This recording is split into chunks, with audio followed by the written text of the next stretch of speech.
5-4 মিনিটের 4-5 মিনিটের মধ্যে ধরে দিবেন। আমি একটু চিন্তা করছিলাম বলো না বললে তো টাকা তো নিচে ফার্স্ট ক্লাস। আসসালামু আলাইকুম। প্রতি বছর শীতের সময় আমরা এলাকার ভাই ব্রাদাররা মিলে একসাথে বারবিকিউ করি। তো গতবার করতে পারি নাই, এবার যেহেতু ইনশাল্লাহ ভালোই শীত পড়ছে আর সবাই একটু ফ্রিও ছিলাম, তো বারবিকিউ করার জন্য বাজারে চলে গেলাম। ভাই মুরগি কত করে কেজি? 180।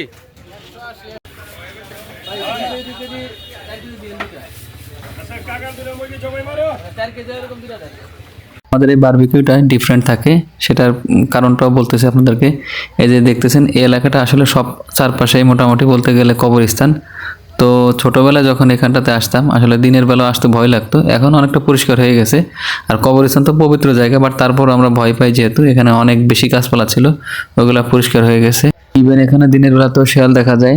আমরা ওই চুলা টুলা রেডি করার জন্য দিনের বেলা যাই, মানে তখন বাজে হয়তো 3:30টার মতো। আর এই যে হলো বুড়িগঙ্গা নদী। আমাদের এই জায়গাটা মানে এক পাশে নদী আর 3-4 পাশে কবরস্থান, গাছপালাও আছে এখানটাতে। জায়গাটা একটু ভৌতিক। আর আমরা ছোটবেলায় গল্প শুনছি এখানে নাকি অনেক ভূত টুত ছিল। তো আল্লাহর রহমতে আমাদের সামনে এরকম কিছু হয়নি। তো বাজার করার যে জিনিসগুলো বাসা থেকে সবকিছু ম্যারিনেট করে নিয়ে যাচ্ছি। আম্মু প্রতিবার আমাদের এই জিনিসগুলো ম্যারিনেট করে দেয়, তো এবারও সেরকম করে দিচ্ছিল সবকিছু মিলিয়ে। আমরা যেহেতু মানুষ 6 জনের মতো ছিলাম, 6 জন আর 7 জন, তো আমাদের প্রায় 4 কেজি মুরগি আনছি, 4 কেজি 700 গ্রামের মতো। তো সেটা সব কিছু বাদ দিয়ে হয়তো 3.5 কেজির মতো বা 4.5 কেজির মতো ছিল।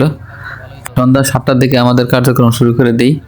একটু বাতাস ছিল, আমার আগুন ধরাইতে একটু কষ্টই হচ্ছিল, তারপরও ভালোই লাগতেছিল এই জায়গাটাতে।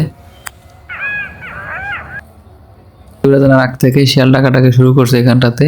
তো আমরা শুনতেছি শিয়ালের ডাকে কিছুক্ষণ পর পর একসাথে ডাকতেছে, ভালোই লাগতেছে। এদিকে ঠান্ডা বাতাস, শিয়াল, আর অপর দিকে হলো নদী, মানে একটা অন্যরকম পরিবেশ, কিছুটা গা ছমছমে ভাব। বাট আমরা যাতে এখানে রেগুলার আসি বা আমাদের নিজস্ব পরিচিত জায়গা, সব খুব একটা ভয় লাগতেছিল না।